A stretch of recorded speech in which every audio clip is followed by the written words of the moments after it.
wartawan yang tidak boleh ditindak oleh polisi ialah berkaitan dengan seharusnya Kades itu tidak memenuhi permintaan yang bersifat pemerasan. Kalau dia memang bersih, nggak tahu kalau kotor.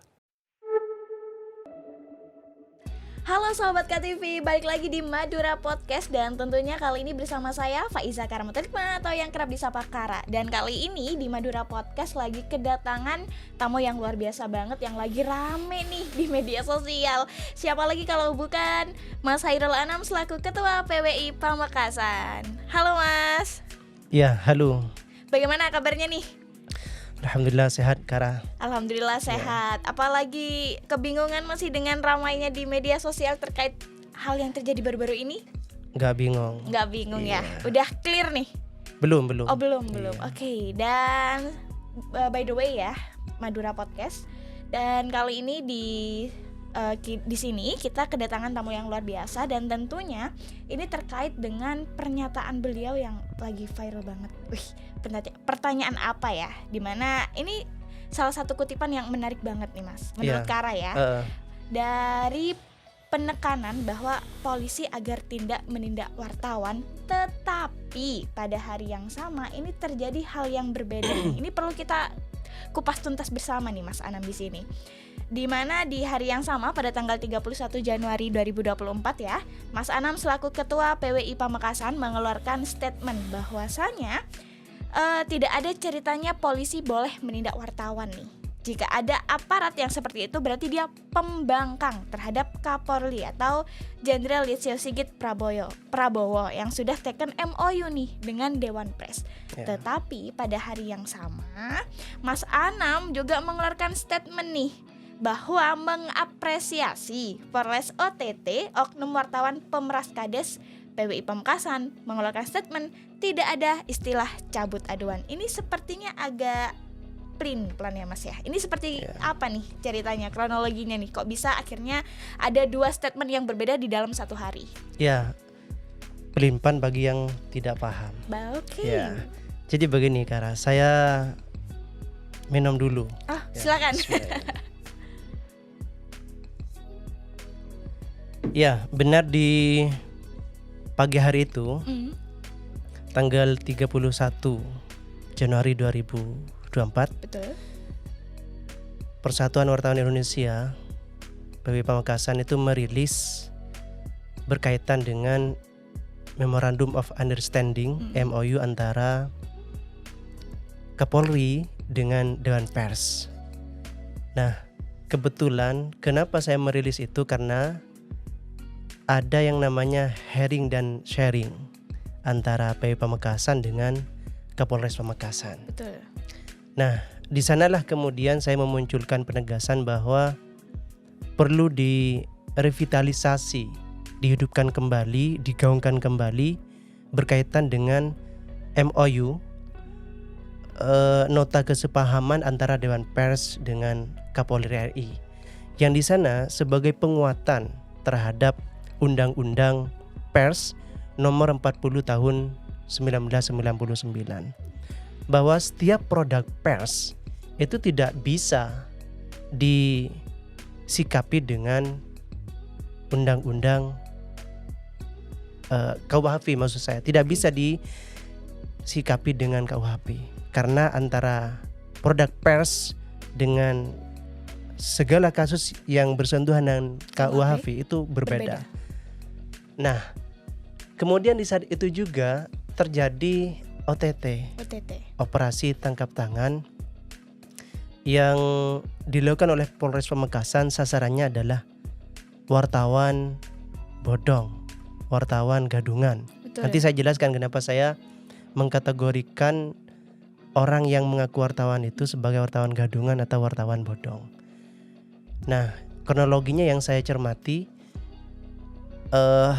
ada seorang Kades di Desa Sumalang, Kecamatan Bakong, namanya Kades Mohlis, itu mengiyakan pertemuan dengan orang yang mengaku wartawan, oknum wartawan, namanya Ferry ya, di suatu kafe di Pamekasan. Nah, singkatnya ternyata di sana Kades Mohlis dimintai uang 4 juta agar katanya proyek di desa Mohlis itu tidak diangkat di medianya wartawan bodong itu. Oke. Nah, ketika terjadi serah terima, ternyata Kades Mohlis ini sebelumnya sudah menghubungi Intel Polres Pamekasan. Nah, di saat itulah terjadi yang namanya OTT, Operasi Tangkap Tangan. PWI Pamekasan di saat itu juga mengeluarkan rilis mengapresiasi tindakan OTT yang dilakukan oleh Polres Pamekasan. Betul. Nah, ini yang menjadi Makanya, kontroversi. betul. Di pagi menyatakan bahwa polisi tidak bisa menindak wartawan. Tidak bisa menindak wartawan. Kemudian sehari berikutnya PWI mengapresiasi tindakan polisi yang meng-OTT wartawan. Betul. Nah, yang pertama saya clearkan dulu. Oke. Wartawan seperti apa yang tidak boleh ditindak oleh polisi? Nah, itu kan pertanyaan mendasarnya. Wartawan yang tidak boleh ditindak oleh polisi ialah berkaitan dengan karyanya. Termasuk proses untuk menghasilkan karya, dalam hal ini berita. Tidak boleh ada yang melarang proses reportase yang dilakukan oleh wartawan karena itu adalah proses yang dilindungi oleh Undang-Undang Pers nomor 40 tahun 1999. Bagi yang menghalang-halangi, ujung-ujungnya itu bisa pidana. Wartawan profesional inilah yang kemudian masuk kategori tidak boleh ditindak oleh Polres Pamekasan. Dalam hal ini sekali lagi karyanya. Saya jelaskan begini. Misalkan wartawan menulis, karena sekarang hangat-hangatnya kasus Kades Mohlis itu, menulis dugaan proyek di desa Somalang yang tidak sesuai dengan RAB. Ini sekedar contoh ya. Kemudian tayang di medianya Ferry di Indopers. Nah, dan di media itu ada konfirmasi ke Kades Mohlis misalkan, dan dibantah oleh dia. Nah, terbitlah berita itu, kemudian Kades Mohlis ini mempersoalkan, melaporkan ke Polres. Nah, disinilah Polres yang tidak boleh menindak wartawan. Kaitannya dengan karyanya. Selagi wartawan itu menjalani proses sesuai dengan kode etik jurnalistik, haram hukumnya aparat menindak wartawan. Tetapi sebaliknya, ketika wartawan menjadikan profesi wartawan hanya sebagai alat untuk menakut-nakuti orang, untuk memeras, apalagi memeras ya, seperti yang dilakukan oleh Ferry itu sudah nggak dilindungi oleh Undang-Undang Pers. Tidak berlaku perlindungan Undang-Undang Pers terhadap wartawan yang menyalahgunakan profesinya sebagai alat untuk melakukan hal-hal yang berbau pidana, tindak pidana. Salah satunya pemerasan seperti yang dilakukan oleh wartawan Indopers itu. Nah, dari situlah kemarin Dewan Etik PWI Pamekasan menggelar musyawarah luar biasa. Kita mengangkat tema jihad bersama melawan wartawan bodong atau wartawan gadungan. Kenapa? Itu sebagai ikhtiar kami untuk merawat profesi kami yang kami golongkan sebagai profesi yang sangat mulia. Profesi yang di sana ada kode etik jurnalistiknya. Jadi itu Kara. Jadi singkatnya adalah Polres tidak boleh menindak wartawan selagi wartawan itu menjalankan profesinya sesuai dengan kode etik jurnalistik.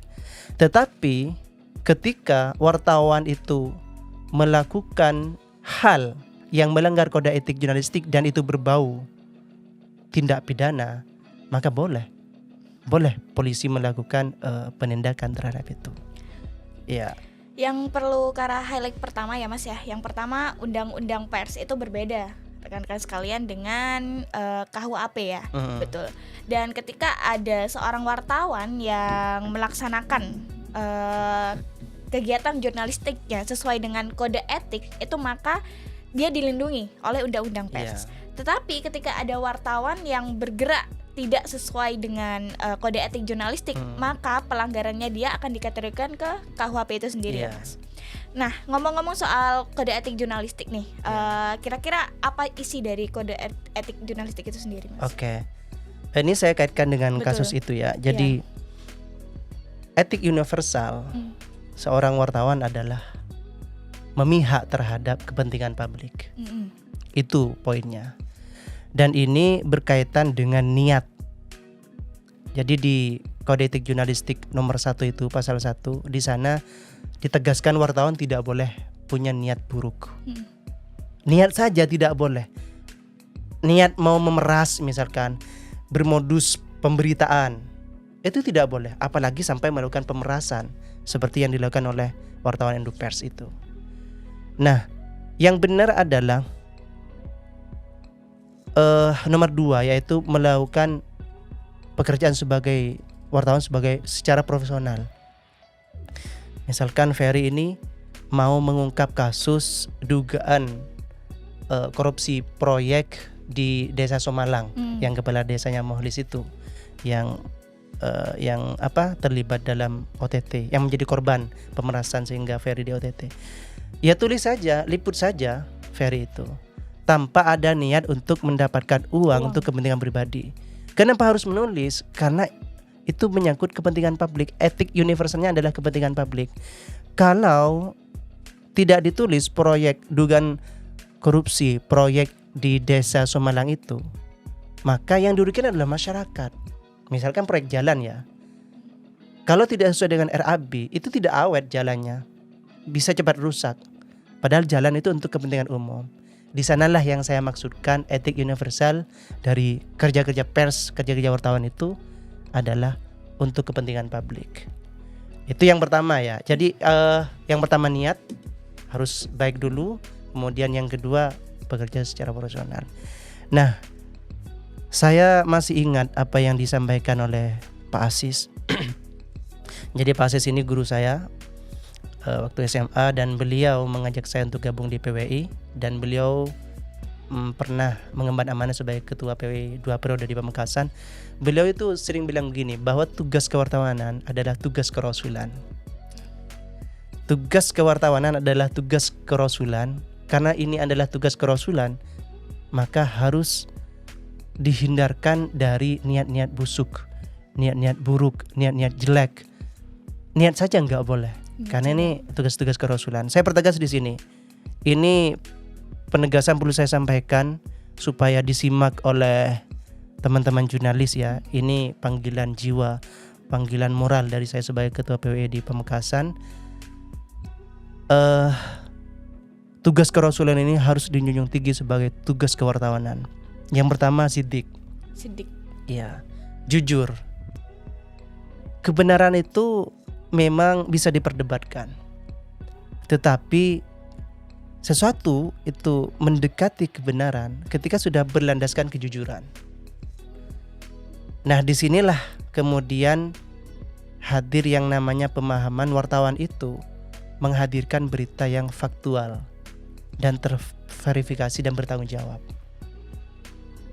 Karena harus jujur. Unsur kejujuran itu bisa digali ketika wartawan menghadirkan pemberitaan apa adanya dan terkonfirmasi ke pihak terkait serta bisa dipertanggungjawabkan. Kemudian yang kedua, amanah, bertanggung jawab.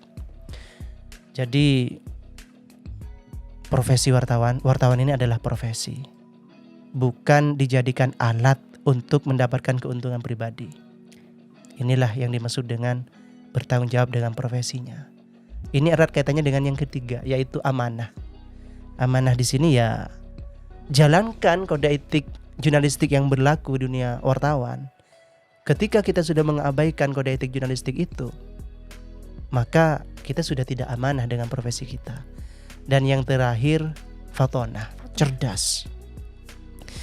Barusan saya mengisi acara salah satu keorganisasian wartawan ya di Pamekasan. Saya hadir.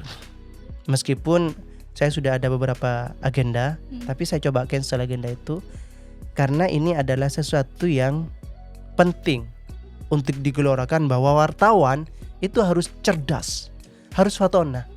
Untuk bisa cerdas, satu hal yang bisa kita lakukan yaitu dengan menghadirkan budaya diskusi. Nah, barusan seminar itu saya jadi salah satu pematerinya. Saya sampaikan beberapa kode etik jurnalistik yang terangkum 11 item itu. Kemudian saya juga tegaskan berkaitan dengan tugas kerasulan, tugas wartawan itu tugas kerasulan, dan saya juga sampaikan beberapa hal berkaitan dengan kasus yang berkaitan dengan Kades Sumalang itu. Kebetulan Kades Mohlis, Kades Sumalang barusan itu hadir. Maka saya sampaikan di sana, saya kasih apresiasi sekaligus kritik. Saya apresiasi karena dia berani menindak oknum wartawan bodong, sehingga wartawan bodong itu bisa di OTT. Berani kan karena dia memenuhi panggilan wartawannya, kemudian dia telepon Intel, terjadilah OTT. Tetapi saya kritik dia. Saya kritik karena seharusnya Kades itu tidak memenuhi permintaan yang bersifat pemerasan. Kalau dia memang bersih, nggak tahu kalau kotor. Kalau emang ada unsur korupsi di proyek yang ada di desanya, nggak tahu saya. Tetapi saya tekankan Kades dan semua masyarakat ini punya kewajiban untuk turut memberi pemahaman kepada mereka yang berprofesi wartawan, tetapi dia khilaf, tidak menjalankan kode etik profesinya. Saya kritik itu. Harusnya ini PWI sebentar lagi akan menggelar FGD. Ya, Focus Group Discussion yang temanya berkaitan dengan defisit anggaran dan pemangkasan. Kami akan agendakan tidak nyampe sebulan berikutnya akan menggelar FGD lagi kaitannya dengan perilaku-perilaku oknum Kades yang berusaha dalam tanda kutip menyuap. Kalau memang dia benar, kalau memang di desanya steril, tidak ada unsur korupsi, ya nggak perlu takut, nggak perlu mau diperas gitu, nggak perlu mau diperas. Karena begini, masyarakat harus paham bahwa undang-undang pers itu tidak hanya memayungi wartawan. Sejauh ini kan ketika berbicara undang-undang pers, itu undang-undang yang memayungi wartawan, yang menjadi senjata wartawan untuk menggaungkan kemerdekaannya. Padahal undang-undang pers itu memayungi semuanya. Saya bilang seperti ini karena ada kaitannya dengan yang namanya hak, Kara. Di sana ada 3 hak. Apa tuh, Mas? Ya, ini pura-pura nggak tahu atau memang nggak tahu ya? Nggak tahu. Baik. Yang pertama, hak jawab. Ketika ada pihak terkait, seseorang yang merasa dirugikan oleh produk jurnalistik dari seorang wartawan, merasa dirugikan dari berita seorang wartawan, maka dia menggunakan hak jawabnya. Hak jawab yang saya maksudkan begini. Saya kembalikan ke Kades Mohlis ya. Kades Mohlis misalkan diduga korupsi proyek di desanya, atau korupsi dana desa, atau korupsi dana anggaran dana desa ADD. Dia dikonfirmasi oleh wartawan. Kemudian dia menjawab dan memastikan steril, tidak ada unsur korupsi dan bisa membuktikan. Kemudian diterbitkan oleh wartawan. Ternyata di berita yang diterbitkan itu tidak proporsional, tidak berimbang. Contoh ketidakberimbang ini maksudnya begini.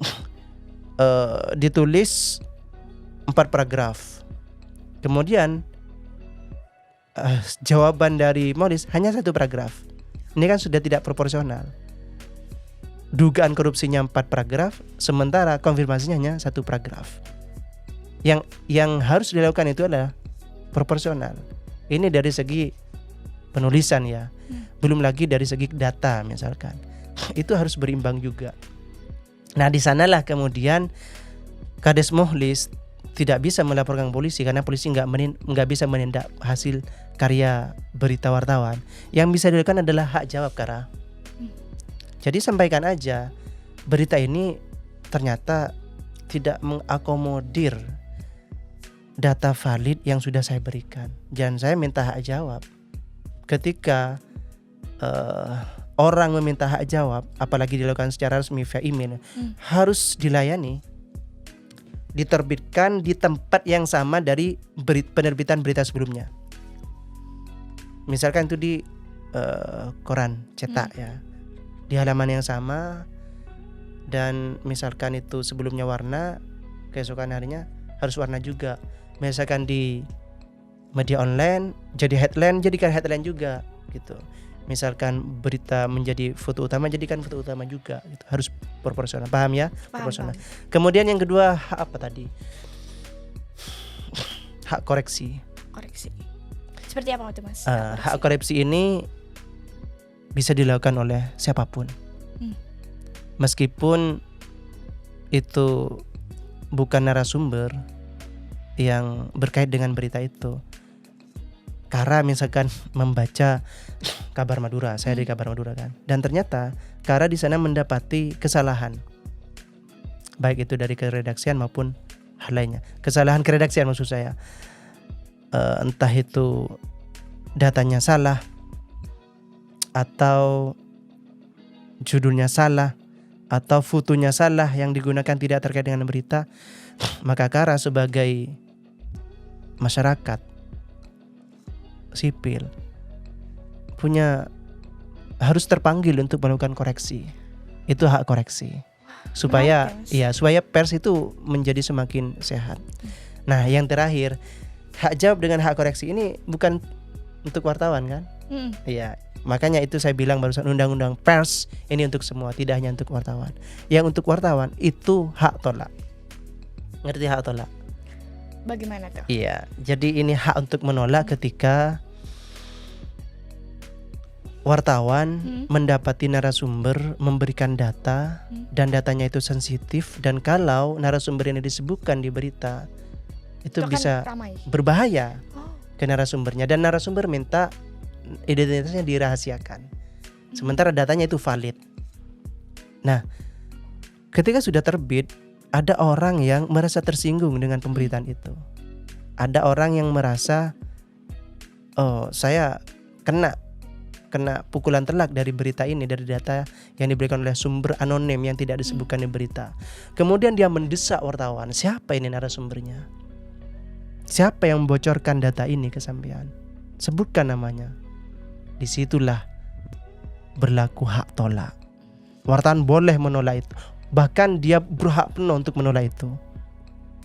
Apakah sepenuhnya hak tolak ini tidak bisa membocorkan narasumber anonim ini? Bisa. Kuncinya satu, yaitu orang yang menghendaki ingin tahu siapa narasumber yang membocorkan data dan dirasa menghantam dirinya, itu kritikan tajam terhadap dirinya, dia bisa membawa ke pengadilan. Baru kemudian ketika pengadilan mengeluarkan keputusan ingkrah, sebutkan namanya, sampaikan namanya, maka wartawan ini wajib untuk membocorkan nama narasumber itu. Tapi selagi tidak ada putusan ingkrah dari pengadilan untuk membocorkan nama, nggak boleh wartawan itu membocorkan. Itu lagi-lagi meskipun haknya wartawan yang menolak, itu tetap haknya narasumber. Jadi undang-undang pers ini adalah undang-undang yang memayungi masyarakat, publik gitu. Luar biasa sekali. Iya. Jadi untuk para masyarakat ya di luar sana tidak perlu takut ya Mas ya, Iya. karena kita dilindungi dengan 3 hak yang ada di dalam undang-undang pers itu sendiri. Dan kemarin nih Mas, pada hari Minggu di tanggal 4 Februari 2024 terjadi nih musyawarah luar biasa ya Dewan Etik PBI Pamekasan dengan tema tadi sudah disebutkan juga, jihad bersama melawan wartawan bodong. Wartawan bodong yang dimaksud di sini wartawan yang seperti apa nih Mas? Soalnya kan kurang tahu nih jujur ya kan. Kalau misal orang dikatakan wartawan itu dia seperti apa gitu, wartawan yang seperti apa kalau emang benar-benar ditanyakan itu wartawan gitu. Ya, saya minum lagi ya. Ya silakan Mas.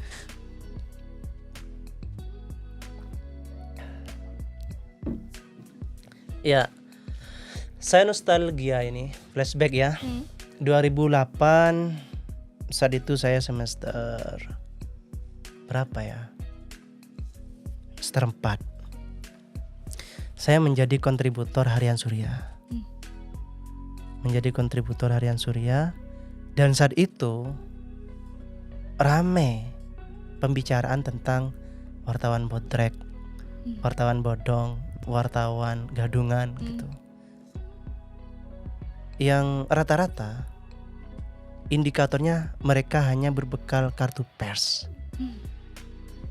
kerjanya CNN, cuma nanya-nanya, tapi karyanya tidak ada. Oke. Medianya tidak jelas. Tetapi mereka beraksi, turun ke lapangan, bahkan bergerombolan.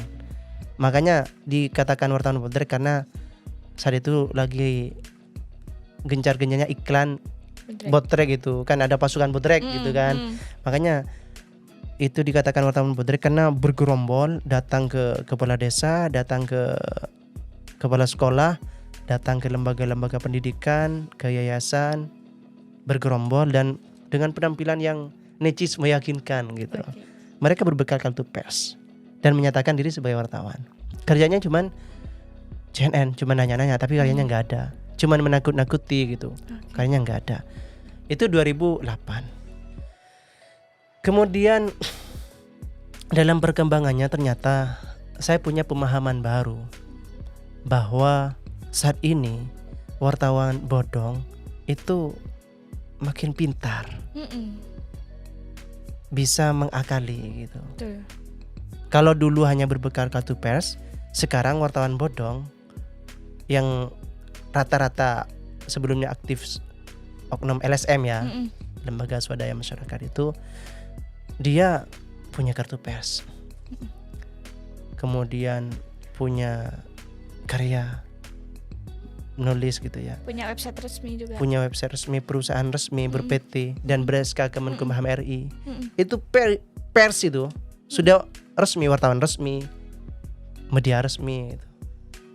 Tapi karena sudah basicnya biasa nakut-nakuti, niatnya buruk, maka yang lahir bukanlah karya-karya pers yang sesuai dengan kode etik jurnalistik. Karena itulah kemudian PW Pamekasan menegaskan bahwa wartawan bodong itu bukan hanya yang berbekal pers tetapi karyanya tidak ada, perusahaan tidak ada, tetapi namun meskipun dia berbekal pers kemudian perusahaannya ber-PT, kemudian karyanya ada, tetapi tidak sesuai dengan kode etik jurnalistik, bahkan dalam penulisan ejaannya saja, ejaan bahasanya dia kacau, itu tergolong wartawan gadungan. Itu yang menjadi salah satu bahan diskusi di musyawarah luar biasa Dewan Etik PW Pamekasan kemarin. Hari apa kemarin? Hari Minggu ya, hari Minggu. 4 Februari 2024 dan difasilitasi oleh Pemkab. Pemkab itu, ini menurut Dewan Pers ya, penting untuk memfasilitasi konstituen Dewan Pers, salah satunya PWI, ketika itu berkaitan dengan edukasi internal maupun eksternal.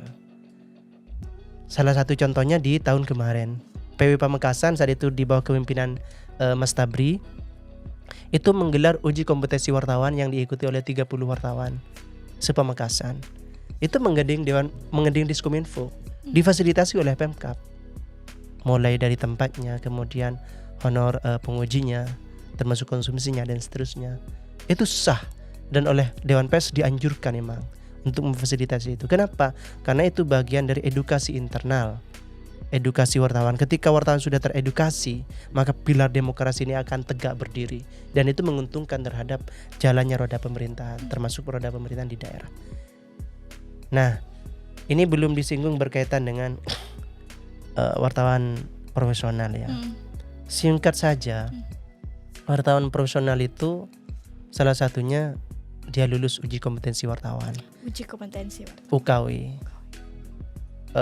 Ini sering diplesetkan uang kesejahteraan wartawan ya sama teman-teman. Tapi itu guyon aja gitu ya, ngopi-ngopi gitu. Oh ini wartawan UKW yang sudah sejahtera. Uang kesejahteraan wartawan. Tapi begini, Kara. Kenapa salah satu indikator wartawan dikatakan profesional itu harus lulus UKW?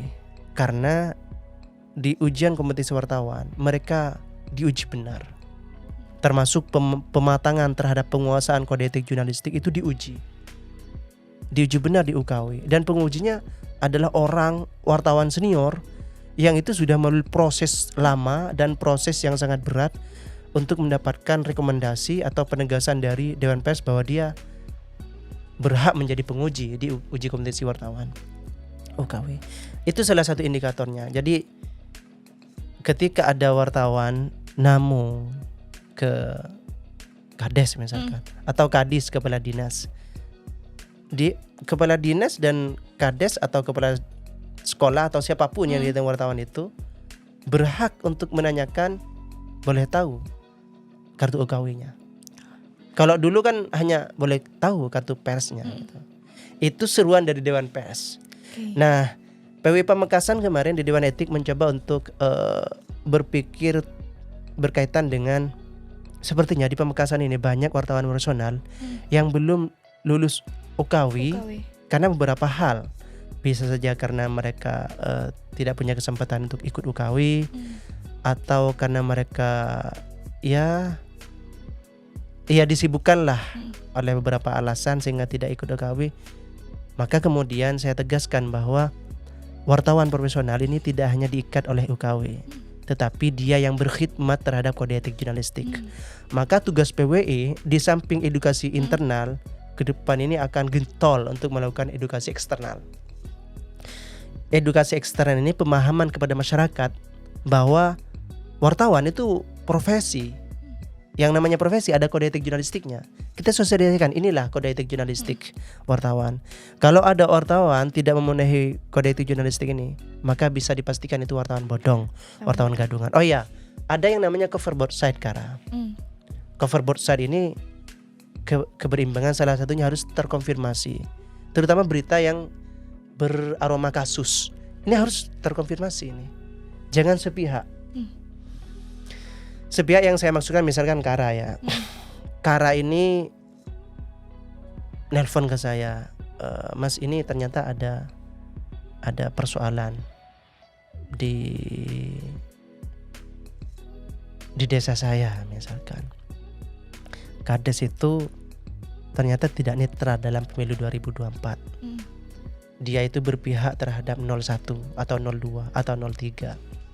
Atau dia menjadi tim sukses caleg ya di DPRD daerah atau DPRD Jatim dan dia gembor-gembor kampanye. Nah, saya kan dapat informasi dari Kara. Wartawan wajib melakukan verifikasi. Wajib melakukan verifikasi, salah satunya mengkonfirmasi kepala desa itu. Apakah benar gitu? Apakah benar kepala desa berkampanye dan tidak netral? Itu bagian dari cover both side. Ada istilah cover all side, all seluruhnya. Kalau barusan kan both side keduanya kan cuman. All ini ya bisa dikonfirmasi juga ke narasumber kompeten lainnya. Barusan pelapor Kara, kemudian Kades, ya aktivis misalkan di sana ada aktivis HMI, PMI atau GMNI. Ditanyakan bagaimana sejauh ini sepak terjang Kades, dijawab. Kemudian juga mengkonfirmasi orang yang ditokohkan di sana, tokoh masyarakat atau tokoh agama. Apakah benar Kades seperti ini?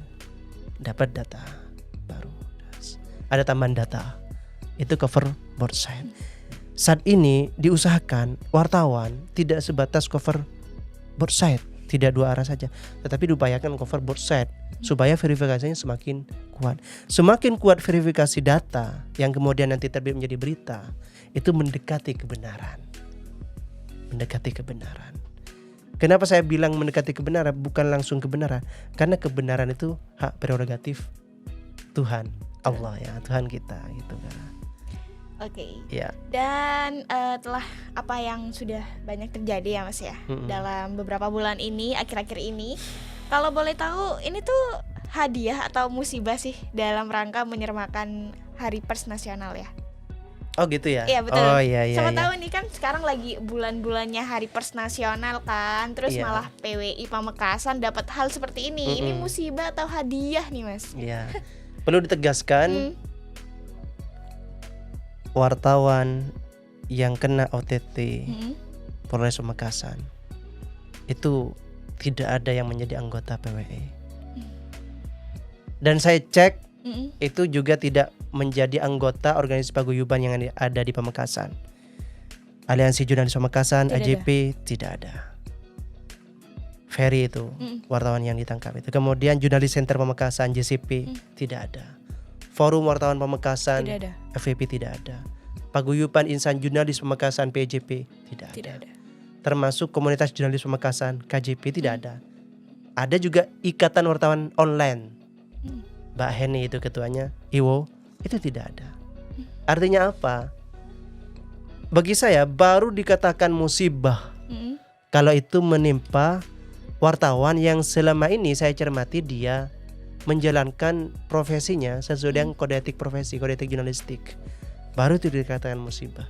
Nah, berhubung yang ditangkap di OTT oleh Polres Pamekasan itu adalah wartawan yang tidak kita kenal dan selama ini tidak terlihat dia bekerja profesional atau tidak, maka bagi kami itu bukan musibah, tapi hadiah. Hadiah. Kenapa saya bilang hadiah? Karena dengan ditangkapnya wartawan gadungan, dengan dihukumnya, ditahannya wartawan gadungan oleh Polres Pamekasan, ini menjadi hadiah ke wartawan yang selama ini dia itu berkhidmat, menjalankan profesinya dengan baik, tidak melanggar kode etik jurnalistik. Termasuk karena ini ternyata teman-teman wartawan yang tidak ikut uji kompetensi wartawan ya, yang belum ya, rata-rata belum tahu adanya aturan baru sebagai penegasan dari kode etik jurnalistik. Di kode etik jurnalistik coba ini bisa dicermati di sini, nomor 4, wartawan Indonesia tidak boleh membuat berita bohong, fitnah, sadis dan cabul. Cabul di sini identik dengan misalkan pencabulan, kemudian termasuk pemerkosaan. Nah, ada yang namanya PPRA, Kara, Pedoman Pemberitaan Ramah Anak. Ini menjadi salah satu ujian di UKW, uji kompetensi wartawan. Pedoman Pemberitaan Ramah Anak. Selama ini kan ketika diskusi bicaranya undang-undang pers, yang turunnya kode etik jurnalistik itu yang oleh Dewan Pers diperas menjadi 11 poin. PPRA tidak jarang didiskusikan, tetapi sejak Mas Tabri itu mengadakan UKW, PW Pamekasan mengadakan UKW di bawah kepemimpinan Mas Tabri Agustus 2023 yang lalu, banyak kemudian yang paham bahwa ada hal-hal yang tidak boleh diungkap dalam pemberitaan, dan kalau itu diungkap bisa dipenjara dan denda 500 juta. Mohon koreksi ya, saya kok lupa. Intinya itu dipenjara dan kena denda, melabrak PPRA. Coba dicek aja nanti di Google. Konsekuensi ketika wartawan itu melabrak Pedoman Pemberitaan Ramah Anak PPRA, itu bisa dipidana. Seperti apa sasaran dari PPRA ini, Pedoman Pemberitaan Ramah Anak? Contohnya, Kara umur berapa? Umur 19 tahun. Oke, nggak masuk kategori. Iya. Intinya di bawah 17 tahun. Di bawah 18 tahun sebenarnya. Iya kalau di anu kan, tapi kalau di pers itu di bawah 17 tahun. Tolong dikoreksi kalau saya keliru. Misalkan dia itu jadi korban pemerkosaan. Termasuk di Banggalan, di Sampang, di Pamekasan kemarin, umur kelas 4 SD dia sudah hamil. Dia hamil oleh oknum orang gitu ya. Nah, wartawan dilarang keras menyebut sesuatu yang bisa mengarah diketahuinya identitas korban. Contohnya nama desanya, itu nggak boleh disebut, dan nggak boleh pakai inisial. Mohon maaf ya, ini nama lengkap Kara siapa? Faiza Karamatul Hikmah. FK misalkan ya, inisialnya FK, itu nggak boleh. Jangan Kara lah, misalkan siapa yang Bunga Lestari misalkan, BL gitu ya, itu di pemberitaan nggak boleh nyebut BL, tapi pakai nama samaran, Melati misalkan, atau umumnya Mawar gitu kan di pemberitaan. Kalau kemudian nyebut nama desa, termasuk nama orang tuanya nggak boleh. Paling banter itu nyebut kecamatannya boleh. Termasuk sekolahnya nggak boleh disebut. dia sekolah di mana. Termasuk dia kerabatnya siapa, nggak boleh disebut di desa itu. Kalau itu disebut, maka akan terjadi yang namanya delik aduan yang bisa dilakukan oleh siapapun terhadap wartawan itu. Nah, siapa yang akan dipidana? Ya wartawan. Wartawannya. Berbeda ketika itu sengketa pers. Yang harus mempertanggungjawabkan produk pers itu, meskipun ditulis oleh wartawan, itu bukan wartawannya, tetapi pemimpin redaksinya. Maka goblok sekali kapan hari itu Polres Pamekasan, saya bilang goblok karena nggak benar ya, memanggil salah satu wartawan di Pamekasan berkaitan dengan produk jurnalistik, tayang di sebuah media di Pamekasan, dan ada yang melaporkan dan Polres memanggil wartawan itu goblok itu. Saya bilang goblok karena berarti Polres tidak tahu undang-undang pers. Mana undang-undang pers, mana KUHP. Iya. Tetapi kemudian penilaian goblok saya cabut tatkala Polres itu bilang bahwa itu dalam rangka menghargai saja laporan itu. Buktinya wartawan yang dilaporkan itu tidak dipidanakan, tidak dihukum.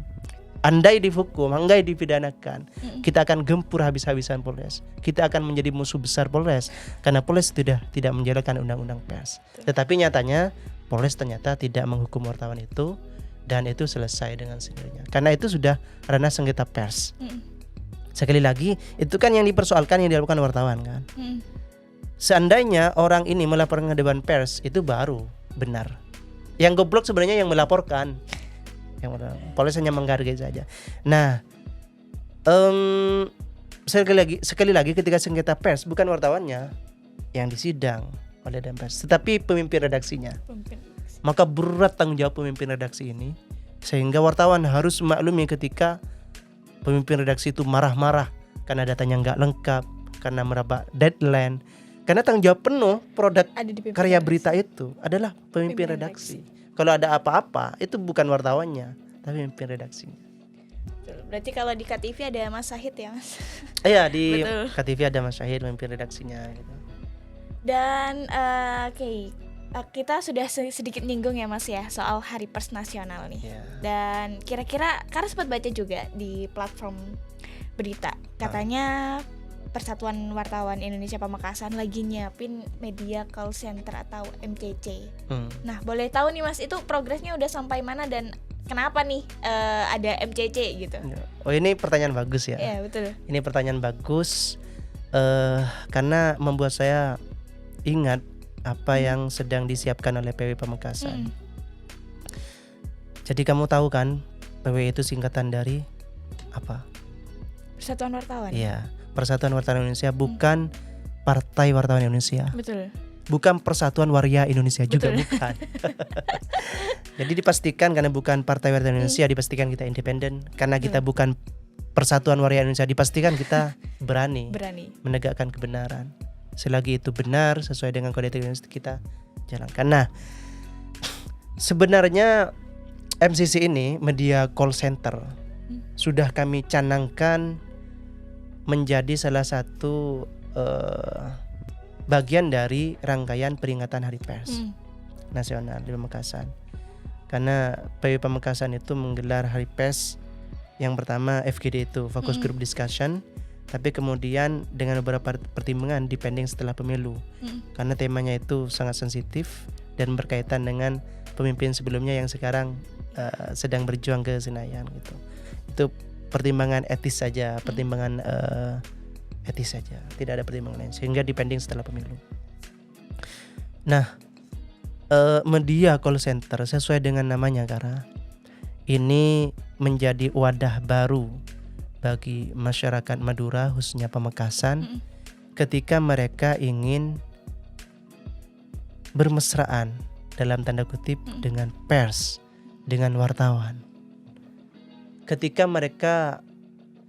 publik ingin berkomunikasi secara langsung dengan pers, termasuk ketika pers membuka diri untuk publik di Pamekasan, dalam hal ini PWI, Persatuan Wartawan Indonesia ini akan melaunching tanggal 7 ini insyaallah media call center MCC. Jadi kita akan menyiapkan nomor khusus yang nantinya itu bisa digunakan oleh masyarakat dengan tujuan pertama sebagai konsultasi jurnalistik. Jadi masyarakat ingin tahu tentang pers.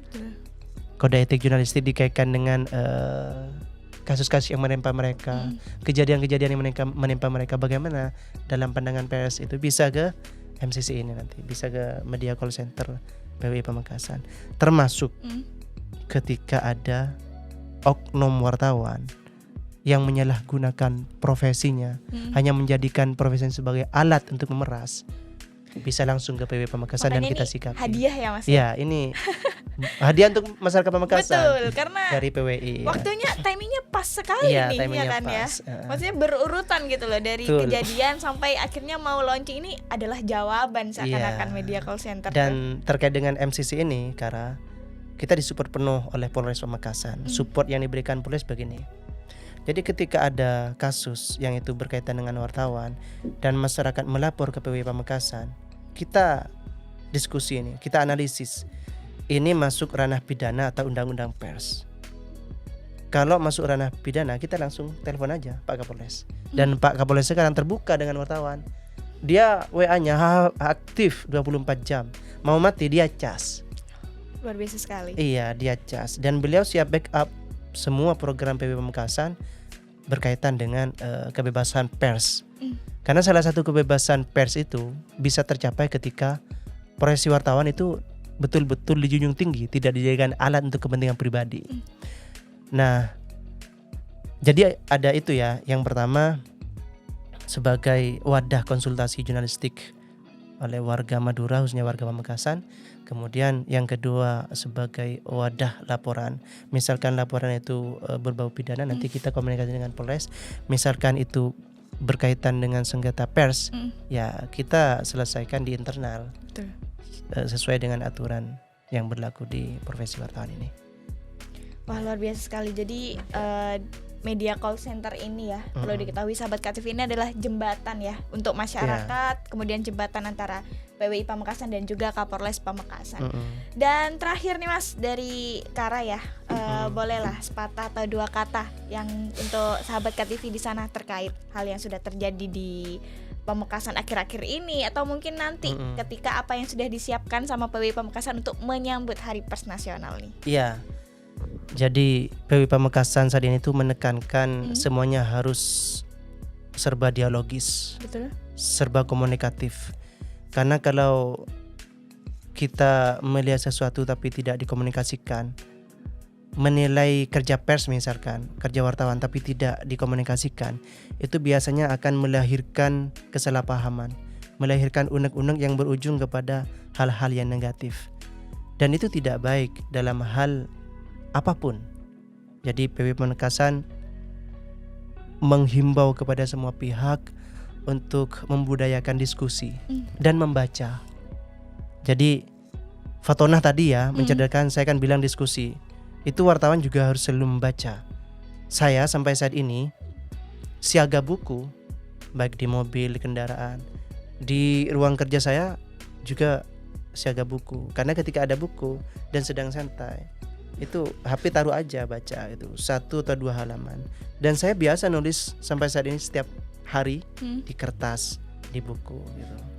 Selain ya tetap memantau bagaimana perkembangan produk jurnalistik khususnya di Kabupaten Pamekasan ini.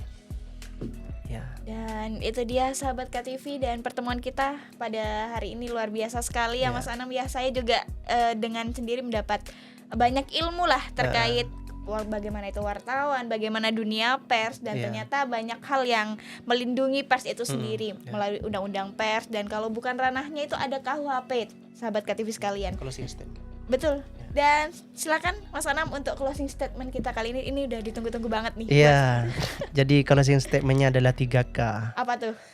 kedisiplinan, kepedulian, dan kebersamaan. Bagaimana penjelasannya bisa di sesi berikutnya ya. Betul sekali, dan kita sahabat KTV akan menantikan nih pertemuan kita selanjutnya dengan Mas Hairul Anam. Iya. Kira-kira apa ya hal baru dari PWI Pamekasan. Dan itu dia dari aku Faiza Karmatilma dan juga narasumber kita hari ini Mas Hairul Anam. Sampai jumpa di Madura Podcast selanjutnya.